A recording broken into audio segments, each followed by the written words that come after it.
அன்னை தமிழுக்கு என் முதல் வணக்கம். சங்கத்தமிழ் இலக்கிய பூங்காவின் தலைவர் திருவள்ளுவருக்கும், செயலர் பாவேந்தருக்கும், ஒருங்கிணைப்பாளர் நீலகண்டன் தமிழன் ஐயா அவர்களுக்கும், சிவகாமி சண்முக சுந்தரம் அம்மா அவர்களுக்கும் என்னுடைய வணக்கங்களை உரித்தாக்குகிறேன். மீசை கவிஞன், முண்டாசு கவிஞன் என்றெல்லாம் அழைக்கப்படும் சுப்பிரமணிய பாரதியார் அவர்கள்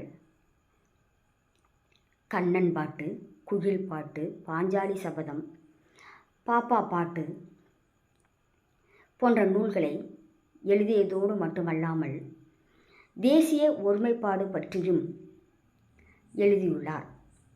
அவற்றில் ஒரு சில பாடல்களை பற்றி பார்ப்போம்.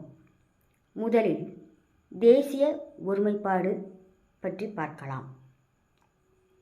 தேசிய ஒருமைப்பாடு என்பது இந்த நாட்டில் பரந்து விரிந்து கிடக்கின்ற வேற்றுமைகளை எல்லாம் மறந்து ஒரு பொதுவான கருத்துக்களை ஏற்றுக்கொள்வதாகும். தேசிய ஒருமைப்பாடு மற்றும் ஒற்றுமையை பாதுகாப்பது நாம் அனைவரின் கடமையாகும். உலகில் உள்ள மக்கள் அனைவரும் அன்பையும் பாசத்தையும் விரும்புகின்றனர். இதனால் ஒருவருக்கொருவர் சண்டையிடுவது தவிர்க்கப்படுகிறது. மேலும் சகோதரத்துவம் ஏற்படுகிறது. ஞானிகளும் மேதைகளும் மகான்களும் இதைத்தான் போதிக்கின்றனர். இதையேதான் விரும்பவும் செய்கின்றனர். அடுத்ததாக பாடலுக்கு வருவோம். சாதி இரண்டொழிய வேறில்லை என்று தமிழ் மக்கள் சொல்லிய சொல் அமிர்தம் என்போம். நீதி நெறியினின்று பிறருக்கு உதவும் நேர்மையர் மேலவர், தீயவர் மற்றோர். அதாவது இந்த உலகில் இரண்டு சாதிகளை தவிர வேறொரு சாதி இல்லை என்று நம் தமிழ் மக்கள், நம் முன்னோர்கள் சொல்லிய வாக்கு அமுதத்தை போன்று இனிப்பானதாகும். அறவழியில் நின்று பிறர் மீது இரக்கம் கொண்டு நல்ல செயல்களை செய்யும் பெரியோர்கள் உயர் சாதியினர் என்றும், பிறருக்கு உதவும் மனப்பான்மை இல்லாதவர்கள் கீழ் சாதியினர் என்றும் குறிப்பிடுகிறார். சுருக்கமாக சொல்லப்போனால்,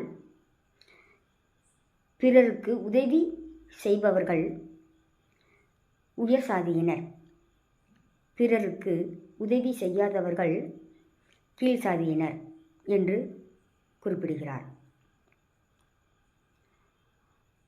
அடுத்த பாடலில் சிந்து நதியின் மீசை நிலவினிலே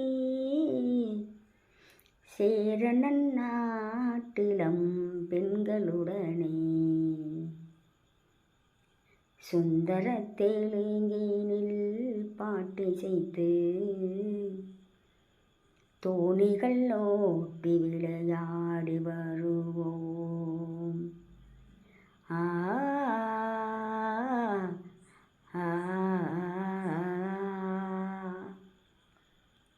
அதாவது சிந்து நதியினிலே சந்திரனின் ஒளி வீசும் ரம்மியமான இரவு பொழுதிலே சேர நாட்டின் இளம் பெண்களோடு சேர்ந்து கொண்டு தெலுங்கிலே பாட்டிசைத்து தோணிகளை ஓட்டி பொழுதுபோக்கி மகிழ்ச்சியாக இருப்போம் என்று குறிப்பிடுகிறார். அடுத்ததாக கங்கை நதிப்புறத்து கோதுமை பண்டம் காவிரி வெற்றிலைக்கு மாறு கொள்வோம்.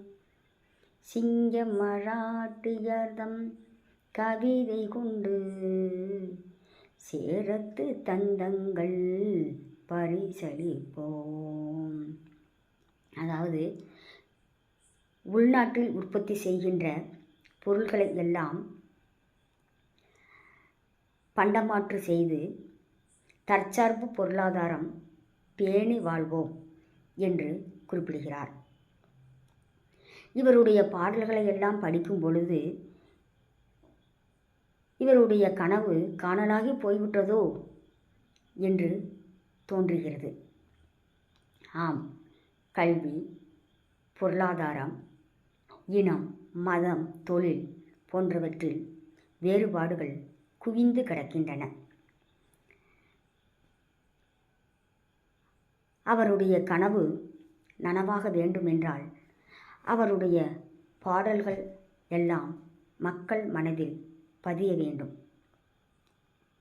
அதற்கு அவருடைய பாடல்களை கிராமங்களுக்கும் நகரங்களுக்கும் எடுத்து செல்ல வேண்டும் என்று கூறி உங்களிடமிருந்து விடைபெறுவது உங்கள் அன்பு சகோதரி ஈரா சுப்புலட்சுமி, ஆலங்குளம், சங்கத்தமிழ் இலக்கிய பூங்கா.